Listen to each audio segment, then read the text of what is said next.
My parents ignored my medical debt while funding my sister's failed ventures. Now they want $25,000 for her wedding. I cut them off. Can you imagine almost dying, facing crushing medical debt, and having your parents basically tell you to figure it out yourself?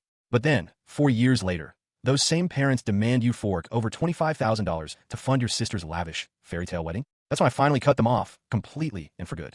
Buckle up, because this is a wild ride through years of family turmoil, medical issues, and entitlement that will absolutely make your head spin. We're talking golden child syndrome on steroids, where one kid gets absolutely everything, while the other is tossed to the curb when they need it most. I'm Ethan, 35. For most of my life, I've been the unseen son, while my sister, Sophie, 30, was treated like royalty.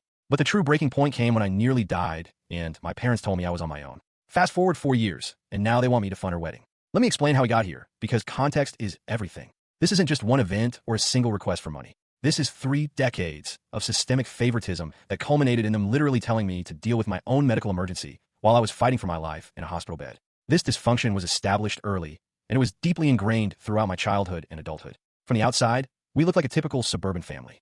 Dad in pharmaceutical sales, making around $95,000 a year. Mom, a dental hygienist, bringing in an extra $55,000 part-time. Not rich, but definitely comfortable. Upper middle class. 4-bedroom house in a nice neighborhood, great schools, 2 cars in the driveway, annual vacations to Florida or the Carolinas. To outsiders, it was the perfect American suburban dream. But inside that house, the story was very different. The dysfunction was profound, and it started early. The dynamic shifted dramatically after Sophie was born when I was 4 years old. She was the adorable baby girl my mother had always wanted. And after having a son first, Dad quickly crowned her his princess. I became the practice child, the early draft, where they identified all their parenting mistakes. The bias wasn't even veiled. When I was in Little League, playing third base, my parents would show up to about half my games, usually with an excuse about being tired from work or having other responsibilities. I'd scan the bleachers during warm-ups, hoping to see them. Half the time, they just weren't there. The other parents noticed. My coach noticed. I pretended it didn't bother me, but it did. Meanwhile, Sophie started dance classes at 5, and my parents never missed a single recital.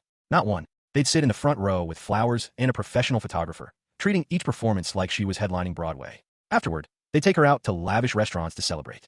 I'd usually be left at home with a babysitter, or later, on my own, eating whatever leftovers were in the fridge. Christmas mornings were a joke, but they became a source of genuine dread for me. Every December, I'd get practical things: school clothes, a new backpack, maybe a book or 2 if I was lucky. Sometimes I didn't even get what I wanted, just what they thought I should have. One year, a dictionary. The next, socks and underwear. Sophie, though, she'd have a literal mountain of presents under the tree. Dolls, games, art supplies, the latest tech gadgets. One year, a brand new bike. The next, a complete bedroom makeover, new furniture, paint decor. The disparity was so glaring that even extended family members would comment on it during holiday gatherings.